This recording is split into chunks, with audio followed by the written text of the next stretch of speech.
প্রায় 4 দশকের ইমামতি শেষে বিদায়ের সময় যিনি কাঁদালেন এলাকার শত শত মানুষকে, যিনি শুধু ইমাম ছিলেন না, ছিলেন একটা এলাকার আস্থার প্রতীক।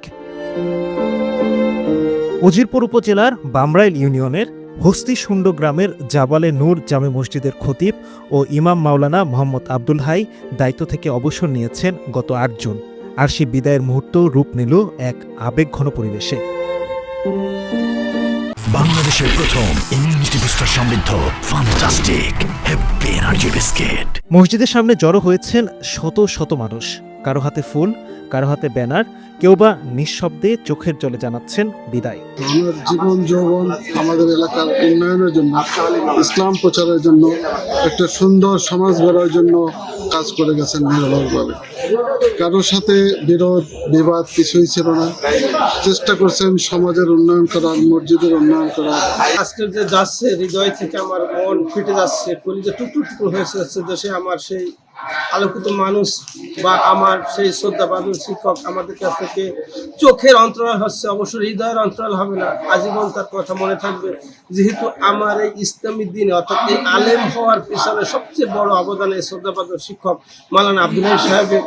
আসলে মানুষের মাঝে ছিল, সেখান থেকে বাড়ি চলে যাবে পরিজন নিয়ে এবং স্ত্রী সন্তান নিয়ে সবাইকে নিয়ে যেন সুখে শান্তিতে থাকে এবং তার পরবর্তী জীবনটা যেন খুবই সুন্দর এবং সুখময় হয়, এই প্রার্থনা আমি আল্লাহর কাছে করি। মৃত্যু পরবর্তী জীবনে একটা মানুষের সবচেয়ে বড় পাওয়া জিনিসটা হচ্ছে কোরআন শিক্ষা। সুতরাং হুজুর আমাদের কয়েক প্রজন্মকে কোরআন শিক্ষা দিচ্ছে, এটাই হচ্ছে তার জীবনের সবচেয়ে বড় পাওয়া। 1987 সাল থেকে এই মসজিদে ইমামতি করছেন মাওলানা আব্দুল হাই। সেই শুরু থেকে শেষ দিন পর্যন্ত প্রতিটি নামাজের কাতারেই তিনি ছিলেন সামনে। কোরআনের আলো ছড়িয়ে গেছেন ঘরে ঘরে।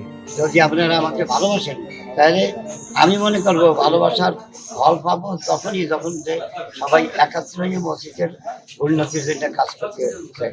আল্লাহ তাআলা আপনাদের দুনিয়ায় আপনারা শান্তি পাইবেন, আখিরাতে মুক্তি পাবেন। মৃত্যুর সময় ঈমানের সাথে আল্লাহ তাআলা দান করবেন।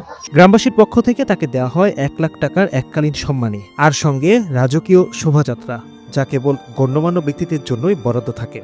ইমামের গাড়ি যখন ধীরে ধীরে এলাকা ছাড়ে, তখন আকাশে বাতাসে প্রতিধ্বনিত হচ্ছিল একটাই বাক্য, আল্লাহ হাফেজ হুজুর। এই বিদায় শুধু এক ইমামের নয়, এজন্য একটা যুগের, একটা বিশ্বাসের, একটা আলোর শেষ ছায়া।